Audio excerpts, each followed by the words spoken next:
Previously, we have seen that diffraction patterns result when light is passed through a single or double slit. Now we will show that light also produces a diffraction pattern when passed through many adjacent slits. Such a device is known as a diffraction grating. Gratings with as many as 40,000 slits per centimeter can be made, depending on the production method. For example, in one method, a diamond tip cutting tool is used to inscribe closely spaced parallel lines on a glass plate, where the spaces between the lines serve as the slits. In fact, the number of slits per centimeter is often quoted as the number of lines per centimeter. The figure illustrates how light travels to a distant viewing screen from a diffraction grating, shown here with 5 slits, to form the central bright fringe and the first order bright fringes on either side. Higher order bright fringes are also formed but are not shown in the drawing. Each bright fringe is located by an angle theta relative to the central fringe. These bright fringes are sometimes called the principal fringes or principal maxima, since they are places where the light intensity is a maximum.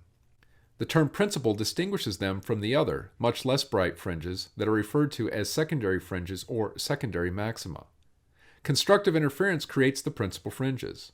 To show how, we again assume the screen is far from the grating, so that the rays remain nearly parallel while the light travels toward the screen.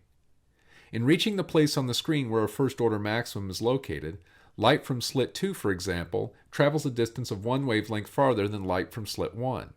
Likewise, light from slit 3 travels 1 wavelength farther than light from slit 2, and so forth, as emphasized by the 4 colored right triangles on the right-hand side of the drawing. For the first-order maximum, the blow-up view of slits 1 and 2 shows that constructive interference occurs when sine theta is equal to lambda over d, where d is the separation between adjacent slits. A second-order maximum forms when the extra distance traveled by light from adjacent slits is 2 wavelengths, so that sine theta equals 2 lambda over d. The general result is that sine theta is equal to m lambda over d, where m is equal to 0, 1, 2, 3, etc. The separation d between adjacent slits can be calculated from the number of slits per centimeter of the grating. For instance, a grating with 2,500 slits per centimeter has a slit separation of d equals 1 over 2,500 centimeters equals 4 times 10 to the minus 4 centimeters. The equation for the principal maximum of a diffraction grating is equivalent to the constructive interference condition for the double slit. However, the grating produces bright fringes that are much narrower and sharper than those for the double slit, as the intensity patterns in the figure show.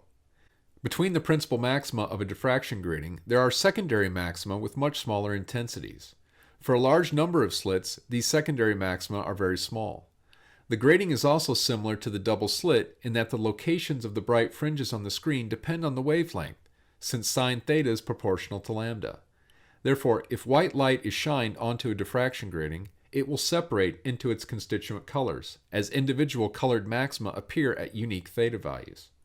Consequently, a rainbow-like dispersion of colors would be observed on either side of the central bright fringe on a screen, as can be seen in the figure. This drawing shows that the spectrum of colors associated with the m equals 2 order is completely separate from the spectrum of the m equals 1 order. For higher orders, however, the spectra from adjacent orders may overlap.